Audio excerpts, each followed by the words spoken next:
ready? Your intro first? Oh, we're recording. Alright, listen, man. It's your boy DJ Hollywood. I got Mikayla Mclean in the building, man. We about to do an exclusive interview. But, you know, she brought through some get right, feel me? So we about to get right, alright? Stay tuned for this interview, man. It's coming soon, you heard? Woo! Oh no! We're good. We got the bottle. We got the bottle. We're good. Are we gonna do some crown with it too, or no? Flash a crown, is that? Sure, why not? Let's do it. Usually this is my drink with orange juice. I know. I was like, we got the crown. So. No, let's do it. We gotta do that. So it's an unreleased single right here? Yeah, this is one I just got back yesterday. Or I recorded the drums, the guitar for it on Monday, the drums for it on Tuesday. Cheers. From the east side to the west side. We in LA, man. Stay tuned for this interview, man.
All right, we are back, man. It is your boy DJ Hollywood. You already know, man. Make sure you tap on me on Instagram real quick, man. DJ HollyW, the number 8, and ladies, don't forget the D. Hilarious, I know. So you know, Hollywood is in Hollywood, man. And what I mean by that is we are located in Hollywood, California, right now. We are in NoHo. That's what it's called, right? I think so. I mean, I'm mostly in Long Beach, so it's just as new to you as it is to me. All right. Well, we're in, critically acclaimed NoHo, and we're out in LA. Feel me? So my first interview in LA. Is this your first interview? It's in my LA? first interview anywhere, but also in LA. Okay. So, yeah, Listen, we like making history. You know, like I said, Hollywood's in Hollywood, so we had to find the stars. We walked the Walk of Fame earlier, but we brought back one of the stars with us. All right. So we have here Mikayla Mclean. Yes, that's me. And the crowd goes wild. Mikayla Mclean. The pleasure is mine. Thank you. How are you doing? I'm doing good. I'm honestly the most busy I've ever been, but I'm hanging in there, which is good enough for me, I think. Good. Especially right now. So who is, my first question, let's jump into the interview. So who is Mikayla Mclean? I know it's a very, that's very, a very deep question. I ask myself that every day. I know. No. I love to give myself credit for things. I'd like to think that I, am trying my best all the time. That's all you can do. Mm-hmm. I am an artist. I'm a singer, songwriter. It took me a lot of time to be able to claim that, but I do wholeheartedly claim that. I'm a singer, songwriter. Right. I'm, a daughter, an activist, a lover, a hater of many things. I like to feel everything and do a lot of things. So, right. Yeah, I'm very busy. So how long you been doing music? I have been singing and performing and doing a lot of those things my whole life, but professionally and recording for about 2 years. Word, that's dope. Yeah. So what was that turning point where you were like, within the 2-year span where you were like, let me actually take music, serious? When was that point for you? It was actually before moving out to California. So I graduated my undergrad. I knew that I've always wanted to do music. I want to do it in some capacity. I've always wanted to live in LA. You know, I grew up in Schenectady, New York. So I just knew I wanted something bigger and something different for myself than kind of how I grew up. So I applied to a bunch of grad schools in California and some in New York, but my heart was really just with getting out here so that I could fully immerse myself. Unfortunately, I moved out a month before COVID was introduced, or at least here significantly in the U.S. So I moved out here, and then a month later, everything shut down. So it was kind of a really interesting journey to come out and find myself as an artist with the entire world stopped. Yeah.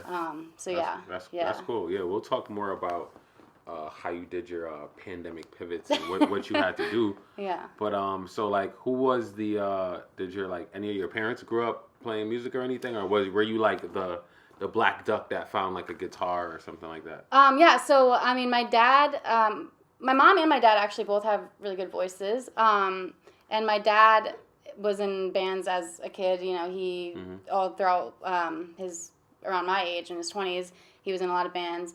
But my stepdad actually bought me my first guitar. He bought me my first act, like $20 Walmart guitar, you know, and taught me, I think, like 2 or 3 chords. I think I was maybe 7 or 8. And then he bought me another guitar, like a few years later. It was like a pink guitar, you know, like $100, $200 guitar. And then I taught myself chords and like Taylor Swift songs and all these things. So nice. He actually, I think, was the person that instilled it in me the most, because he also was a karaoke DJ. So I was like 5 years old in bars singing like Shania Twain karaoke at like 11 p.m. Was that like your go-to song? Honey I'm Home was a good one. Lion Sleeps Tonight was my brother's favorite. So those are like really core memories of like my happiest times. So I think like being around music like that and just seeing how happy it made people, and then also finding comfort in it myself. It's just, it's definitely been around. But he was probably one of the main reasons why I started it. That's dope. That's dope. Yeah. Definitely, you know, parents play a major role in just, you know, you being a kid pursuing your dreams, because, you know, you can't really fund it yourself, you know. So it's kind of up to your parents to kind of, you know, have faith in whatever your passion is as right. a kid. So and that's the thing is like it was a $20 first act guitar, like you know, it can be so small and so simple of a gesture, and obviously back then I didn't see it as becoming a singer songwriter and moving to LA, but I think back to like even just opening the box, and like it's just a crazy moment of it makes me, as like when I become a parent, want to do those things, or even for the community, like make like I was talking to someone from Schenectady High School about going back and giving guitar lessons or a singer-songwriting lesson, because those are the things that moved me as a student. You know, in elementary school, I didn't have any money. I didn't have a lot of resources. So the way I was exposed to music was through people coming to my school and, you know, school band and choir and all those things. So, I just think all that is really important. So people in any way, like my stepdad buying me that first act guitar or anything, it's like it's crazy the little moments that like kind of shape you, especially as a kid. Exactly. Yeah, and I love to hear those stories just because, you know, it's easily to start something and then just go through the motions of it, and then rather than like reflecting and looking back, like where did this all, you know, kind of start from, you know. So that's cool, especially when it's your parents that, you know, believe in you. So that's dope. Shout out to your dad. Yeah, no, shout out my stepdad. Stepdad. Yeah, my dad was okay. But Stepdad. I stand corrected. So now, you don't have a $20 guitar anymore. I don't. So this guitar actually, I actually kind of have like a little bit of a on the rocks relationship with my father, but this is actually his guitar that okay. So he actually, I mean, we'll go deep real fast. He is homeless, and he likes to busk to make his money. So like street performing. So busking is like street performing. You know, you have a sign out, maybe you're a bucket, or maybe you do or don't. Where does he do that?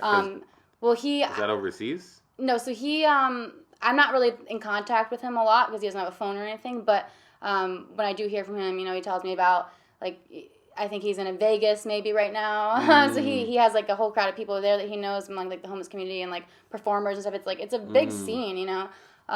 So that's kind of how he makes his living, and this was the guitar that he used for a while for that. But then he ended up, you know, for a while leaving this with my grandmother who ended up passing away, and so I snatched it up as fast as I could, and refused to give it back to him because I don't want it to get lost. What do you feel like is like the guesstimate? Because I know it's not $20. So what's the guesstimate? Have you ever looked it up? I haven't looked it up. I mean I know just from like what he's told me in the past. I think it's probably worth like $400 or $500. It's not crazy, but it just the sentimental value of it is so much because I don't. It's priceless at that point.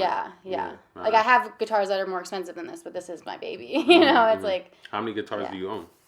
I have, I think 3 guitars and then 1 bass. But if I'm being the most honest, my talent and my love is in the lyric writing and the vocal writing the most. Okay, so you write all your own songs as well? Yeah, definitely. Yeah. So you do collabs? Or you just kind of like writing, like you're kind of like focused on leveling up yourself as like an artist right now? I mean, I love collabs. I love the idea of it. I'm actually in the process of one of the songs I have out now called House Made of Stone. I posted like a minute snippet of me playing on the guitar and just in my like bedroom, I think at home, which is how I start writing all of my songs.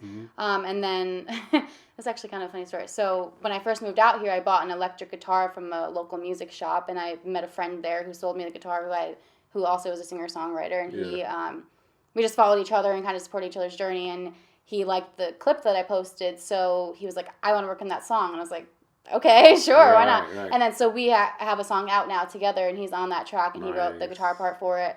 And then we're actually in the process now of going into the studio to record like a full band version of it that's going to be on the album. That's my first album that's coming out next year. That's dope. So the first time you ever recorded a song, was it like, did you go through that SoundCloud era, or was it just straight to like an actual real studio for you? Yeah, so I never went through the SoundCloud era. I did go through a long era where I would just like post videos on Instagram or Facebook or anything, like random YouTube or covers.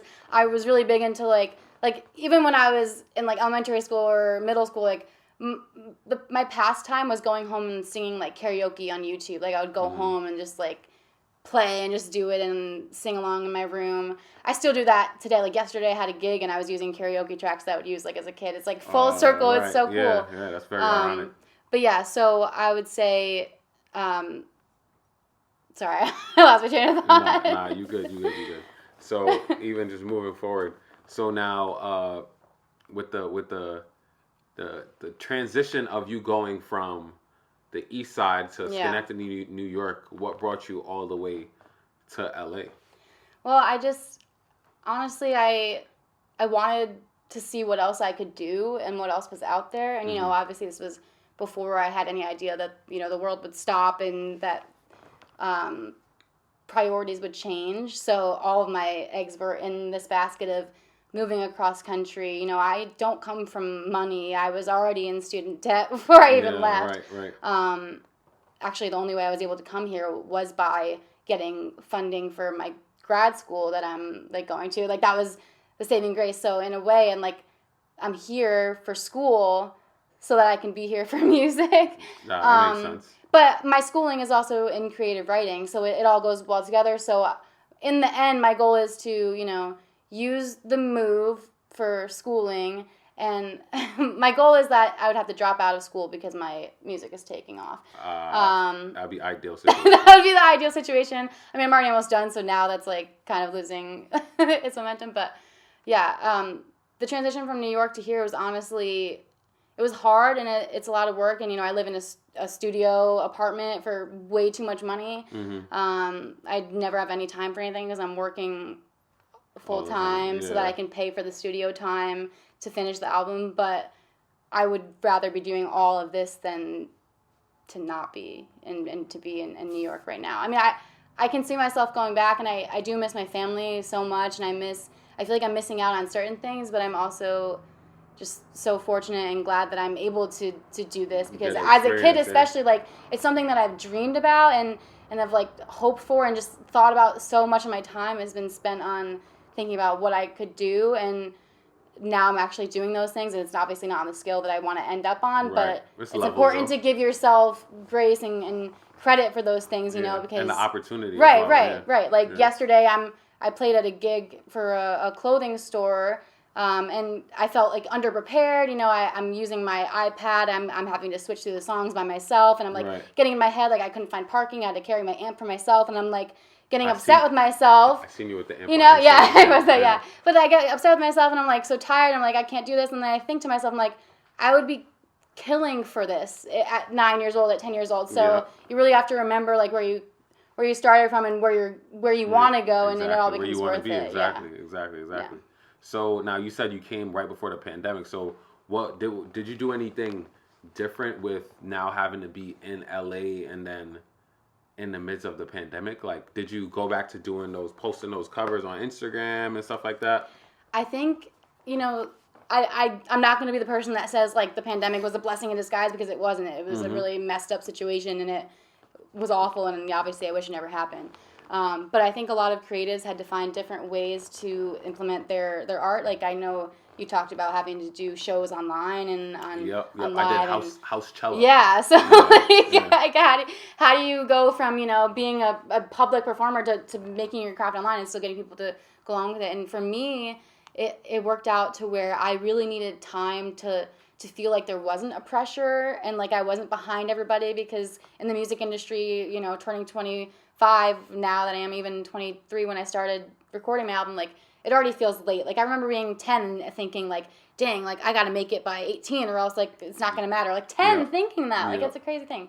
So, just reminding yourself that like you're okay and you have time, and everybody has their own journey of when they become an artist. So it really just gave me time to record the album and think about it and sit on it, rather than like, okay, I have to get this out because otherwise I'm going to be too old or somebody else is going to write a song that already exists like this. Sounds like it, So it really just was like, okay, chill for a second. And, now I have like 16 songs on my album that's coming out. So, yeah. You have a name for the album already? I do. It's named after one of the singles that I have out. It's called Fool. Yeah. Fool. Yeah. All right, there we go. Perfect. Yeah. So now Trent, flying back over to the east side, pun intended. So for the video, I watched the music video for Fool. Yeah, I saw that. That was so sweet. You shot it with a good friend of mine, the homie Prince Sprav. Yeah. Shout out to Schenectady, New York. That's awesome. Dope director. So how did you and Prince Sprav connect, and where did the idea kind of spring up from for the music video of Fool? Yeah, so I knew that I wanted to do a music video for Fool because I felt like it was my best song. I felt like it showcased my voice as an artist the best, and I even have a new version of it coming out on the album where I add some harmonies and fun stuff to it. Nice. But I knew that it was like the perfect attitude for like a character I could play in a video, and knew that I wanted to take it to the next level. And I, in preparation for the album, which I thought was going to come out earlier, and you learn as an artist that you have to be patient and things take time. Definitely. But so the goal was, okay, it has to have a music video, it has to have all these things. The album's going to be after it. It's going to be all at once. And I knew him actually because I went to Schenectady High School, and he taught there when I was a student there. And he worked with Bill Ziskin, who is a director at, he passed away, unfortunately, but he used to direct Blue Roses Theater Company, and so they worked together, and any person that Mr. Ziskin liked, I liked, because I looked up to him in so many ways, and so he was just really cool. He directed his own video or 2 movies now, and he's working on another series. So I just knew that I was like, I want someone from home, because there's tons of people I could pay out here, but I was like, my first video, I really just wanted to be like someone that is from Schenectady, that kind of has, obviously, I think he's actually from the city. So you went back and shot it? So I went back to Schenectady and shot it. I knew that he did good work because I've seen his work, and I knew that he had a good sense of community behind him, and that he did things from a community standpoint, which is really important to me. I called him, and then we met up at one of my favorite diners in Schenectady, and he had ideas and I had ideas, and I was gonna say that who came up with like the cake, the knife, and all that. It was a little bit of back and forth, so I showed up with my ideas on a mood board on a slideshow in the diner, and he came back with I have maybe this location, so I think I mentioned like a garage, and he was like, I have the perfect garage, and he did, and it was huge, and it was the perfect scene, and they spent like a week clearing it out. The cake, I can't remember whose idea exactly was which, but everybody was a collaboration. I mean, everyone that he had on the set that day was so welcoming and loving, and everybody had ideas. You know, one person was saying, "Oh, let's put like these roses all over," and one person was like, "Oh, let's get this smoke here." So it was a really, really good first video experience because I think it was the first time I felt like a real artist, you know, and felt like people kind of understood the bigger vision. You know, because you don't realize it, but you kind of, and I'm sure you do, like, you have to spend a lot of time convincing people that what you do is real. Yeah. You So, think it's just a hobby. Yeah. So it felt really good to just be validated as an artist and people that kind of see the bigger vision. So that's kind of all I could have really asked for. That's dope. Yeah. So should we be expecting more any visuals coming up anytime soon, or should we just look out for, you know, more singles, or just patiently wait on the album? Okay. Yeah, so I actually have a video for Mind of Sin, which is my most recent single that just came out. That another great person that I've worked on a video with, so her name is Jenny Marie, and she's also from Schenectady. Well, she's from Saratoga, actually, but currently living in Schenectady. Videographer? So she actually, her name is Jenny Marie, but she goes by thecoolmom.com as like an event planner. She goes by a couple different names actually, but she's also a singer-songwriter herself. Oh, wow, that's so dope. she's very, very creative, and we met on Instagram as well because she, you know, we kind of follow the same people, and she does events with her partner Londo, who does events in Schenectady. Maybe you've heard about him. It's like Otis.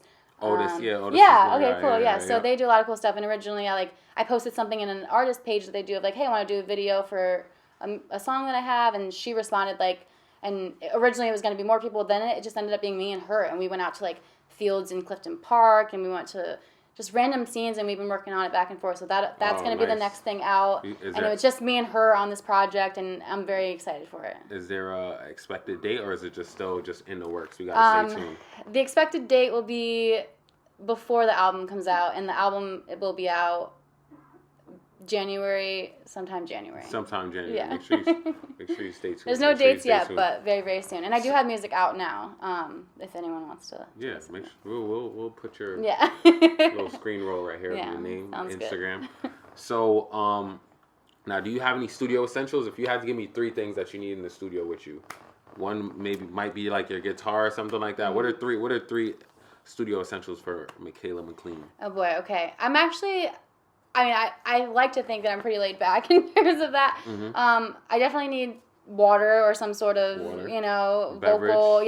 Beverage. I mean, I like a coffee. I really like having multiple beverages. Okay. You know, like a coffee, a water, maybe even like a seltzer or some sort, you know. I like beers. Definitely need a phone charger because my phone's always dying, and I need my lyrics when I'm singing. You write it on your phone? Yeah, when I'm singing, because sometimes I print it out, but sometimes this printer's not working, so I like to just have it there. Third essential, I really like having snacks, because if I'm there for like 4 or 5 hours, like I'm always thinking about like leaving to get food or something. So I've learned to bring snacks with me. Smart. Yeah. If you stay ready, you ain't gotta get ready. That's yeah, exactly. I have ordered food a few times because I get impatient and forget snacks. But those are my essentials. I think I try to go into my studio time, and a lot of the time it's just me and my producer Rich. So it's pretty laid back. Sometimes we'll bring in other musicians for the bigger days, and sometimes he has assistants there. But most of the time I just like show up in sweats and we do the work that we have to do. Yeah, and you gotta come comfy to the studio, for sure. Yeah. So what comes first for Mikayla? Is it the beat or the lyrics? What do you have like? That's a good question. Thank you. That's a very good question. It's a good question because it's a hard answer. Sometimes I would say actually a good percentage of the time it's like a one line. Like a one line comes to me, and then I build off the one line, and I usually just write it in my notes, or like sometimes it'll be the line, it won't even be like the melody to the line, it'll just be the lyrics, and then sometimes it'll be the melody, so I'll write it down or I'll record it in my voice app, and then, you know, I don't have a lot of knowledge about how to do it, but I have like a good microphone, and I have general knowledge of GarageBand, so I put together a demo of the basic sounds I'm going for. I'll pull out the keyboard and do like random little beats on there, and then I either send that to Rich, who's my producer, or I'll just bring him in my guitar, and then we'll record like a basic track, and then from there, I give him the ideas. We build it from the ground up, and I'm there pretty much every time he's working on the songs. Like very, very involved in the process, which has been really, really cool. That's good. It's more. I feel like the artists make better songs when they're kind of, in on the production end of it. Yeah, definitely. Yeah. And it's been cool because I'm learning a lot too, and there's moments, and Rich is, he's been in the music business for years and years and years. He's been in lots of bands. So there's little tiny moments that, he'll think one of my ideas is good, or he'll be like, wow, I didn't think of that. And those are like the moments I live for, because there's lots to say about your music living out in the world and people having their own opinions on it. But to me, when the person I'm working on it with, that's the person I need the validation from the most. Right, correct. Or the person that knows music. And that's something I've learned too, to take everything with a grain of salt, because sometimes people say things maybe not from an as informed place, and they don't mean it in a bad way, but it can kind of hurt the ego a little bit. Yeah, of course. Music is your art, so of course people are sensitive about it. Yeah. So when he tells me I'm doing a good job, I'm like, okay, I know I'm doing a good job. Yeah. Yeah. So what are is the guitar, is that your favorite instrument? Can we say that, or?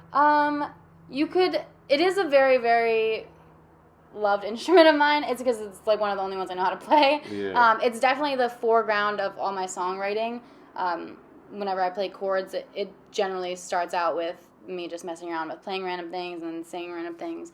It mostly starts on the guitar. Some things have started on the piano, but what's your top 3 instruments if you had to pick 3 of your favorite? And this instruments? doesn't mean I know how to play it, right? Like No. Just in general, you're in favor of these instruments. I always say that if I could have any superpower, it would be to just absolutely shred on the bass. The bass, like, okay. I think that would be so cool. Or not even a superpower, just like any talent that you could just be like instantly good at, it would be like shredding on the bass. The bass, okay. I just love how like groovy it can get. No, it is. Yeah. Super, super funky and smooth. I also, so I think guitar is number 1, bass. Drums are like an obvious one, but I also had a saxophone on my most recent. Oh, okay. And that was like, that got me. I need that on all my songs now. Yeah, so. That's dope, dope. So now, how far do you want to go with this guitar? Like, do you want to travel the world, or, you kind of want to, get a local fan base and, stay local and kind of, nurture your core bass fans, or do you want to be like an international star? What's your vision for the Mikayla Mclean brand? Yeah, I mean, if I'm being the most honest, I want this to be like my whole life. Like I want music and performing and even interviewing or just doing anything with music or entertainment to be my life. And that could even be behind the scenes too. Like I do want to be a singer-songwriter, and I think I will be regardless of how many people are listening. Like I don't care in one sense, but I also do because I love how, I want to have a platform that I can show people like, it's okay to grow up poor because you can still do these things. And it's okay to grow up fat because you can still love yourself and then turn it into, a community of people. And, so you can be these things and something else. And still be successful. Right. So that's really important to me. And also, like I said, I did grow up poor. So it's crucial to me that, if I could do something that I think I'm good at, that other people think I'm good at, and that I love doing, if I could do that to make money and live my life, like that, I would have no complaints. Like that seems like that's the goal. That's the dream, and to maybe be able to take care of my family. Right. Yeah. Give back to my community. Schenectady is really important to me to be able to, give back to the schools and programs that I was a part of when I was there. Carver daycare and stuff like that. Just let little kids there know that like people are paying attention to them and rooting for them and supporting them. Because a lot of the things I have now I wouldn't have if it weren't for, like I said, like community, like after school programs or scholarships or guidance counselors. So that's a fact. Fact. So what are some major, like just moving out to Cali? What's some advice that you would give to a younger artist? You're like 2-year-olds. Oh boy. 2 years ago. Mikayla, what's some advice that you would give to an artist in that position? That's a good question because 2 years ago would be when I first started recording the album, like in a serious sense. I started writing it before, but I first met with Rich at the studio about 2 years ago. So I think what I would tell myself is, or to any artist that was in a similar situation as me, would be to not get so in your head. You know, I got here somehow, so it all worked out, but, you know, there were lots of times where I was doubting myself or doubting the ways I was doing it, because there's no blueprint, there's no chart of, oh, you have to do this, this, and this, you have to meet with these people, you have to release it on this schedule, you know. So a lot of it is, like, doing it and then regretting how you did it, like releasing my first single not on the Friday, because Fridays are music days, you know, like stuff like that you can only learn as you do it. So to just not be so hard on myself and not be so, like, kind of nervous about it, and to just embrace the process for what it is, that would definitely be one of the top things. The other thing is to just enjoy it more, like to really just have fun with it, because I think another thing is I get so worked up about making it good and making sure people like it that you kind of lose the fun of the process of it. Yeah, exactly. So what are some things we could look forward to in 2022 from Mikayla Mclean? You got the album coming, and what else? Yeah, I mean that I think is the biggest thing. The album's coming out. I think the songs that I have out on it that are unreleased right now are my best songs for sure, which any artist probably wants to be able to say that, and I genuinely do feel that way, so I'm really excited about it. I'm excited to make music videos for those songs and have time to do that. I'm also really excited to have time to get back to writing. You know, I've been in the mode for about a year now of really producing it, you know, so getting all the behind the scenes stuff, the music videos, getting the songs, like, uploaded to my distributor, and all the little things that you really don't think about until you start getting into it. So I'm excited to get back into the creative aspect of it, and, you know, making videos, writing new songs for the next album that will probably come out in 2023, you know, and just really gigging is a really big thing, you know, because COVID's been down. So I've already had a few this month, but I'm really excited to just move into doing more public performances, practicing. I'm not, like, practicing getting better at performing in front of people, you know, because I don't even really know how to do that yet. It's all been in the studio, so just, like, getting it in front of people out in the world and living it is my focus for 2022. Say no more. So look out for her in 2022. So now my last question. The brand is It's More Than Music. So, you know, and a lot of people, you know, discredit the power of music. So why for Mikayla Mclean is it more than music? It's more than music because it's in everything you do, you know. When you listen to music, when you listen to your favorite song, you know, you listen to it because it makes you feel a certain emotion or a certain way. So it's more than music because it's connecting with people, and it's making sure that people know they're not alone, and that they have other people who get them and who can express things that maybe they are not in the position to express yet. Yeah, I agree. So plot twist. I got one more question on the throw in there. What's something about Mikayla Mclean that people don't know? What's like a fun fact? Do you have any, like, hidden talents? Are you ambidextrous? You can, like, I don't even know. You make a good banana bread, like I do? I actually don't make a good banana bread. My boyfriend makes fun of me for that. But I can say the alphabet backwards. Oh, wow. Yeah, do you want to hear it? Sure, yeah, let's. Okay. ZYXWVUTSRQPONM LKJIHGFEDCBA. That is wild. Thank you. I haven't done that in like 2 years, so I'm actually surprised. There you have it. I've actually never heard anyone ever do it. Wow. How did you learn how to do that? I don't know. I think one day I was just like, I want to be able to do that, and then I did it. And you did it? Yeah. Well, it helps you do it if you do it to the songs, like ZYXWVUTSRQPONM LKJIHGFEDCBA. Look at my face, guys. I'm mind blown. I am mind blown. Listen. Cheers to that. To that. That's what's gonna make that me was famous. Wild. That's making an Instagram clip. Next time I'm starting with that. So now let people know where they can follow you on Instagram and any closing statements. Yeah, you can follow me on Instagram at Mick McLean Music. It's MIKMCLEAN Music. You can listen to any of my music on Spotify or Apple Music, anywhere you listen. And the last thing I would like to say is, if there's anyone out there that wants to make music or wants to do any type of art, and you just feel like you're not ready or you're not good enough, or you're seeing all these other people or musicians out there and you think, well, they're doing it and I'm not like them, so therefore I can't. The answer is you can, and it's probably good that you're not like them because it makes you stand out, and just do it because that'll be really cool. Be like Nike and just do it. Just do it.